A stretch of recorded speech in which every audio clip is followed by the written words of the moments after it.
Je soutiens la presse libre parce qu'il y a 10 ans, j'ai lu un livre qui s'appelle « Comment les riches détruisent la planète » d'Hervé Kempf et que ce livre a eu une influence assez importante dans mon histoire. Il m'a permis d'écrire « Comment épouser un milliardaire » quelques temps après.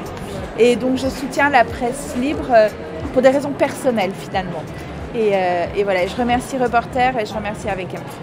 On a besoin d'une presse qui prend du temps, qui enquête et qui va derrière dévoiler des choses importantes, qui va tenter de trouver la vérité, faire donner la parole aux alternatives. Et clairement, Reporter est un de ces outils extrêmement importants, indispensables, je dirais même à nos luttes des uns et des autres.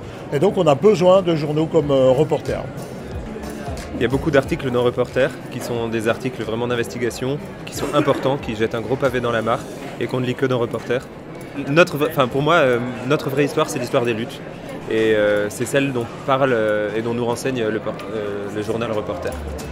Alors les médias libres et indépendants, ils permettent de donner la parole à ceux qui l'ont moins, ceux qui ne l'ont souvent pas, notamment les plus pauvres, qu'on n'écoute pas sur la question écologique et aussi sur les questions sociales et qui ont des choses à nous apprendre à tous sur comment vivre sur une planète plus juste, plus saine, plus écologique et plus solidaire. Parce que sans Reporter, il y a une quantité d'informations qu'on n'aurait pas. Parce que sans Reporter, il y a des articles, je pense notamment qui déplaisent au lobby nucléaire, qui ne seraient jamais publiés. Parce que sans Reporter, l'information internationale, qui peut paraître gênante pour des intérêts français, ne serait pas publiée. Donc une bonne information, c'est-à-dire complète, passe par des journaux comme Reporter et malheureusement, il est un peu seul dans sa catégorie.